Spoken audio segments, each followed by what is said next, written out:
여러분, 요즘 반도체 뉴스를 보시면 이런 단어가 계속 등장합니다. 역대급 반도체 호황, 엔비디아 또다시 역대급 매출 경신, 갈수록 데이터 센터 경쟁은 치열한데 전기가 부족하다. 그런데 이 모든 뉴스 뒤에서 조용히 판을 흔들고 있는 기술이 하나 있습니다. 바로 유리기판입니다. 지금 전 세계 반도체 파운드리 시장의 60%를 장악한 절대 강자는 여전히 TSMC입니다. 그런데 점점 갈수록 이상한 일이 벌어지고 있습니다. 3나노, 2나노 공정에서 삼성전자를 압도하던 TSMC가 이번에는 조금 뒤처지는 모양새입니다. 왜일까요? 게임의 룰이 바뀌었기 때문입니다. 2024년 말 TSMC가 이례적으로 2027년 전으로 유리기판 적용이 가능할 것 같다고 언급했습니다. TSMC는 원래 기술 로드맵을 미리 공개하지 않는 회사입니다. 그런데 그런 회사가 시점을 특정했다는 건 지금 상당한 압박을 받고 있다는 신호입니다. 그리고 그 압박의 중심에는 삼성이 있습니다. 삼성전기는 2025년 4분기 세종사업장에서 유리기판 파일럿 라인을 가동했습니다. 그리고 2027년 본격 양산을 목표로 하고 있습니다. TSMC가 가능성을 말할 때 삼성은 이미 공장을 돌릴 준비를 마친 겁니다. 더 중요한 건 고객 검증 단계에 들어갔다는 점입니다. AMD, 브로드컴, 아마존 등의 샘플을 보내 성능 테스트를 받고 있다는 이야기가 업계에서 나옵니다. 이건 연구 단계가 아니라 실제 상용화 전 단계입니다. 숫자로 보겠습니다. 유리기판 시장은 2028년 84억 달러, 우리 돈 약 11조 원 규모로 전망됩니다. 지금은 거의 제로에 가까운 시장이 불과 몇 년 만에 11조 원으로 커진다는 이야기입니다. 그럼 왜 이렇게 급성장하는 걸까요? 바로 정답은 AI 반도체 때문입니다. 갈수록 AI 반도체 칩은 점점 커지고 있습니다. 엔비디아의 H 시리즈, 블랙웰, 차세대 루빈까지 모두 대면적 칩 구조입니다. 그리고 칩이 커지면 커질수록 그 칩을 받쳐주는 기판도 함께 커져야 합니다. 그런데 문제는 기존 기판이 플라스틱이기 때문에 휘어지기 쉽다는 겁니다. 그리고 특히나 열이 많이 발생하는 AI 반도체 특성상 플라스틱은 더 쉽게 휘어지죠. 인공지능 칩은 고열 환경에서 동작하기 때문에 뒤틀림이 치명적입니다. 하지만 유리는 다릅니다. 먼저 플라스틱 기판의 거칠기는 0.5에서 1마이크로미터 수준이지만 유리의 표면 거칠기는 0.01 마이크로미터 미만입니다. 즉 유리가 50배에서 100배 더 매끄럽다는 거예요. 그리고 표면이 매끄러울수록 더 많은 회로를 그릴 수 있습니다. 쉽게 말해 같은 면적에 더 많은 회로를 넣을 수 있다는 의미입니다. 또 하나 중요한 요소가 열팽창 계수입니다. 플라스틱 기판은 16에서 18 수준입니다. 반도체 칩은 2.6 수준이죠. 그래서 열을 받으면 서로 다른 속도로 늘어나 연결 부위가 손상됩니다. 하지만 유리는 3에서 7.5 사이로 조절이 가능합니다. 게다가 칩과 비슷하게 맞출 수 있기 때문에 대형 칩에서도 안정성을 확보할 수 있습니다. 그래서 업계에서는 이를 유기 소재의 한계라고 부릅니다. 플라스틱으로는 더 이상 한 발자국도 더 못 나간다는 뜻입니다. 다들 아시다시피 인공지능 모델 하나를 돌리려면 수천 개의 GPU가 필요합니다. 그리고 이 GPU 위에 고대역 폭 메모리가 또 여러 개 올라가죠. 그래서 이 구조를 버티려면 기판이 강하고 튼튼해야 하지만 플라스틱은 이제 한계에 도달했습니다. 그래서 지금 유리기판이 굉장히 시급한 상황입니다. 엔비디아 역시 차세대 칩을 통해 기존 방식으로는 어렵다는 신호를 보내기 시작했습니다. TSMC 입장에서 엔비디아는 최대 고객입니다. 요구를 무시할 수 없습니다. 그래서 2024년 중반부터 내부적으로 유리기판 전환을 검토하기 시작했고 대만의 이노룩스 AUO 공장을 인수했습니다. 원래 디스플레이 패널을 만들던 공장입니다. 사각형 패널 기반 공정을 확보하려는 움직임인 거예요. 그리고 이는 유리기판 시대를 대비하는 명확한 신호입니다. 결국 지금 벌어지고 있는 일은 단순 소재 변경이 아닙니다. 인공지능 반도체 구조 자체가 바뀌고 있는 과정입니다. 2028년 11조 원 시장은 시작에 불과합니다. 인공지능 데이터 센터 투자가 수백조 원 단위로 진행되고 있기 때문입니다. 기판 구조가 바뀌면 파운드리, 패키징, 고대역폭 메모리, 소재 기업까지 연쇄적으로 재편됩니다. 지금은 조용하지만 표준이 정해지는 순간 시장은 빠르게 움직일 가능성이 큽니다. 그리고 이번에는 TSMC가 아니라 삼성이 먼저 움직이고 있다는 점이 가장 중요한 포인트입니다. 그런데 여기서 정말 중요한 포인트가 하나 있습니다. TSMC는 움직이기 시작했지만 사실 한 박자 늦었습니다. 왜 늦었을까요? 이유는 단순합니다. 기존 코어워스 기술이 너무 잘 팔리고 있었기 때문입니다. 엔비디아, AMD 모두 줄 서서 기다리고 있었고 인공지능 수요는 폭발적으로 늘고 있었습니다. 굳이 리스크를 감수하면서 새로운 기술로 급하게 전환할 필요가 없었던 겁니다. 이미 돈을 쓸어 담고 있었으니까요. 하지만 그 사이 삼성은 완전히 다른 전략을 준비하고 있었습니다. 그럼 삼성이 왜 TSMC보다 먼저 치고 나갈 수 있었느냐? 핵심은 수직 계열화입니다. 수직 계열화가 뭐냐고요? 재료부터 완제품까지 한 그룹 안에서 전부 해결할 수 있는 구조입니다. 삼성전자는 반도체 칩을 만듭니다. 삼성전기는 그 칩을 올릴 기판을 만듭니다. 삼성 디스플레이는 유리를 다루는 기술을 수십 년간 축적해 왔습니다. 이게 왜 무섭냐면 유리 기판 기술은 순수 반도체 기술이라기보다 디스플레이 기술에 더 가깝기 때문입니다. 유리를 얇게 깎고 수만 개의 구멍을 뚫고 미세 가공하는 기술 말입니다. 삼성은 스마트폰 화면과 TV 패널을 만들면서 이미 이 영역에서 세계 최고 수준까지 올라갔습니다. 그 기술이 이제 반도체로 넘어온 겁니다. 반면 TSMC는 순수 반도체만 만드는 회사입니다. 그래서 유리를 직접 다뤄본 경험이 많지 않아요. 외부에서 기술을 사오거나 새로 배워야 하는 구조입니다. 구체적인 예를 하나 들어보겠습니다. 유리 기판에는 아주 작은 구멍을 수만 개 뚫어야 합니다. 이를 TGV라고 부릅니다. 이 구멍 하나하나가 머리카락보다 가늡니다. 그런데 이 작업을 하다가 유리가 깨지면 전부 불량입니다. 다들 아시죠? 반도체는 수율이 곧 핵심이자 막강한 경쟁력입니다. 그런데 한국에는 이미 이 기술을 갖고 있는 기업들이 있습니다. 그리고 이뿐만이 아닙니다. 삼성만이 가진 또 하나의 강점은 바로 턴키 서비스입니다. 턴키는 열쇠만 돌리면 바로 사용할 수 있는 완성형 구조를 말합니다. 반도체 산업에서 이게 왜 중요하냐면 고객 입장에서 공급망 관리가 갈수록 복잡해지고 있기 때문입니다.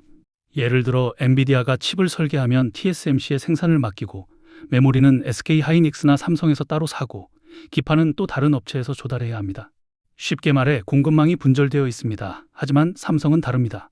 파운드리도 있고 고대역폭 메모리도 만들고 기판도 만들고 유리 가공 기술까지 그룹 안에 있습니다. 처음 칩을 설계할 때부터 기판 특성을 반영해 최적화 설계를 할 수 있습니다. 이건 단순 편의성이 아니라 성능 문제입니다. 유리 기판은 칩 설계 단계부터 같이 고려해야 하기 때문입니다. 삼성은 로직팀, 메모리팀, 기판팀이 같은 그룹 안에서 협업합니다. 이 구조는 TSMC가 절대 쉽게 따라오기 어려운 구조입니다. 조금 더 이해하기 쉽게 과거로 잠깐 돌아가 보겠습니다. 2010년대 초반 스마트폰 시장이 폭발하던 시기 디스플레이 전쟁이 있었습니다. LCD 대 OLED 당시 일본 업체들이 LCD에서 압도적이었습니다. 샤프, 소니가 시장을 지배했습니다. 삼성은 후발주자였습니다. 그런데 삼성은 LCD 대신 OLED에 과감하게 투자했습니다. 당시에는 수요도 낮고 비용도 높아서 무모하다는 평가를 받았습니다. 결과는 어떻게 됐습니까? 지금 프리미엄 스마트폰 디스플레이 시장은 삼성이 지배하고 있습니다. 기존 기술에서 1등이었던 기업이 기술 전환기에서 뒤처지는 패턴은 역사에서 반복됩니다. 지금 상황이 비슷합니다. TSMC는 기존 실리콘 인터포저 기반 패키징에서 압도적 1위입니다. 하지만 유리기판이라는 새로운 판이 열리고 있습니다. 물론 TSMC가 무너진다는 이야기는 아닙니다. 여전히 막강한 자본력과 고객 생태계를 갖고 있습니다. 다만 이번에는 삼성이 먼저 스타트를 끊는 상황입니다. 정리해 보겠습니다. 첫째, 인공지능 칩이 커지면서 기존 플라스틱 기판은 물리적 한계에 부딪혔습니다. 둘째, 삼성은 디스플레이 기술이라는 숨겨진 카드를 가지고 있었고 이를 반도체에 접목했습니다. 셋째, 진짜 승부는 2026년에서 2028년 사이에 갈립니다. 이 시기에 양산 수율과 고객 채택 여부가 결정됩니다. 이게 투자자 입장에서 왜 중요할까요? 유리기판 생태계에 속한 국내 기업들의 성장 가능성이 열려 있기 때문입니다. 지금부터 유리기판 핵심 종목 두 가지를 살펴보겠습니다. 첫 번째 종목은 캠트로닉스입니다. 캠트로닉스는 원래 OLED 식각 분야에서 세계적인 기술력을 인정받아온 기업입니다. 디스플레이 유리를 얇게 깎아내는 식각 공정에서 수십 년간 노하우를 쌓았습니다. 그리고 그 기술이 지금 반도체 유리기판으로 그대로 이어지고 있습니다. 유리기판에서 가장 어렵고 가장 중요한 공정이 무엇이냐? 바로 TGV, 유리관통전극 공정입니다. 유리의 머리카락보다 가는 구멍을 수만 개 뚫는 작업입니다. 그런데 구멍을 뚫는 것만으로 끝나지 않습니다. 그 다음 공정이 더 중요합니다. 구멍 내부의 불순물을 제거하고 유리 표면의 평탄도를 극한까지 맞추는 작업이 따라붙습니다. 이걸 TTV 컨트롤, 즉 총 두께 편차 제어 기술이라고 부릅니다. 유리기판은 코어 역할을 하는 글라스의 평탄도가 잡히지 않으면 그 위에 회로층을 쌓는 과정에서 불량이 발생합니다. 여기가 진짜 병목입니다. 캠트로닉스는 이 TGV 공정의 핵심인 습식 식각 기술과 TTV 컨트롤 기술을 국내에서 몇 안 되게 보유하고 있는 기업입니다. 삼성전기의 세종 파일럿 라인에서 식각, 메탈리제이션, 구리도금 등 주요 공정에 직접 참여하며 기술 검증을 이미 완료한 상태입니다. 그리고 절대 놓치면 안 되는 사실이 하나 있습니다. 삼성전기가 올해 상반기 안에 캠트로닉스와의 합작법인 설립을 완료하겠다고 지난 4분기 컨퍼런스 콜에서 직접 언급했습니다. 규모는 약 2천억 원 수준으로 협의 중이며 삼성전기가 과반 지분을 가져가는 구조입니다. 세계 최고의 기판 기업인 삼성전기가 캠트로닉스를 공식 파트너로 낙점했다는 뜻입니다. 합작법인이 생긴다는 건 단순 납품 관계가 아닙니다. 장기적으로 공동사업을 운영한다는 선언이고 삼성전기가 유리기판 양산을 늘릴수록 캠트로닉스의 매출이 자동으로 따라가는 구조가 만들어집니다.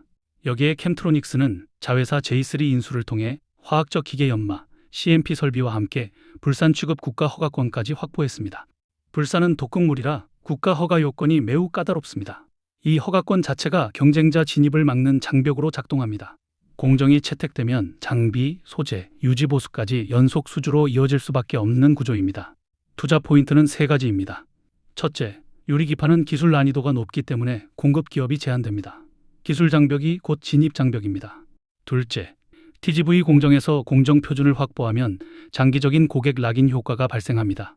셋째, 지금까지는 라인 구축과 기술 개발에 돈을 쏟아붓는 투자 단계였다면 이제 실적이 나오기 시작하는 회수 단계로 넘어가고 있습니다. 과거 반도체 소부장 기업들이 이런 구간이 어떻게 움직였는지 여러분이 더 잘 아실 겁니다. 이어서 두 번째 종목, 필옵틱스입니다. 장비주는 대형 고객의 계약보다 먼저 움직이는 경우가 많습니다. 공장 짓는 순서를 생각해 보시면 됩니다.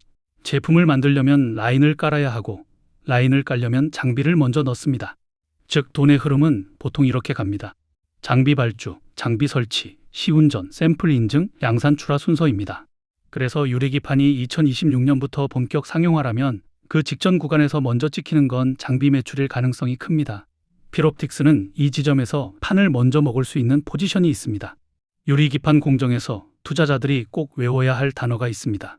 TGV, 정렬, 검사, 이 3개입니다. 앞서 말씀드렸듯이 TGV는 구멍을 뚫는 공정입니다. 정렬은 그 구멍과 회로층이 정확히 맞아야 하는 공정입니다.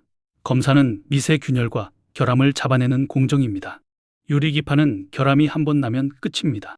플라스틱 기판처럼 어느 정도 버티는 게 아니라 유리는 한 번 금이 가면 그 다음은 급격히 깨집니다. 그래서 고객이 요구하는 건 기술력도 기술력이지만 검사와 품질 보증 체계입니다. 그리고 이때 장비 회사가 강해집니다. 필옵틱스는 유리기판 장비 분야에서 전 세계에서 가장 많은 레퍼런스를 보유한 기업입니다.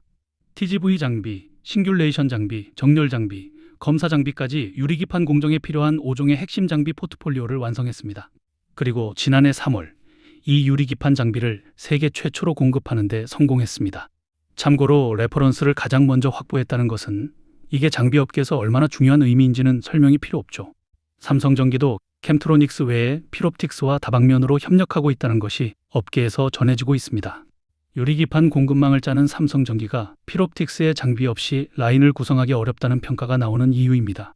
투자 포인트 첫 번째, 장비주는 사이클 초입에서 가장 민감하게 반응합니다. 유리기판이 파일럿에서 양산으로 넘어갈 때 가장 먼저 돈이 찍히는 구간은 장비 발주가 늘어나는 구간입니다. 투자 포인트 두 번째, 고객사 증설이 곧 매출 확대입니다. GPU 세대가 바뀔 때마다 패키징 요구 조건이 올라가고 라인이 늘면 장비 발주가 따라붙을 수밖에 없습니다. 증권사들이 유리기판 관련 최선 호주로 필옵틱스를 꼽으면서 레이저로 유리를 가공하는 업체가 초기 시장 개화에서 가장 먼저 주목을 받을 수 있다고 분석한 것도 이 구조를 정확하게 짚은 겁니다. 결국 유리기판 전쟁은 누가 먼저 수율을 잡고 누가 먼저 양산 라인을 돌리고 누가 먼저 고객 신뢰를 얻느냐의 싸움입니다. 그리고 그 중심에 캠트로닉스와 필옵틱스가 있다는 점이 지금 가장 중요한 투자 포인트입니다. 자, 오늘 유리기판 테마 전망과 함께 두 종목을 함께 살펴봤습니다. 하지만 제가 오늘 소개해드린 이 종목들, 저는 그냥 말씀만 드리고 끝내지 않습니다. 시장이 흔들릴 때, 변동성이 커질 때 제가 직접 옆에서 함께 방향을 잡아드릴 거니까요. 이번에 정말 끝까지 제대로 된 수익 한번 내보고 싶다 하시는 분들은요. 지금 화면에 제 개인 번호 잠시 보이실 텐데 여기 나와 있는 번호로 구독이라고 2글자만 남겨주시면 제가 직접 저희 무료 소통방에서 실시간 대응을 할 수 있도록 입장 링크 남겨드리도록 하겠습니다. 그래서 이번에 저와 함께 끝까지 좋은 대응으로 좋은 수익 내보시길 바라겠고요.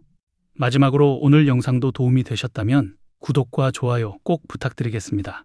그럼 저는 다음 영상에서 또 뵙겠습니다. 감사합니다.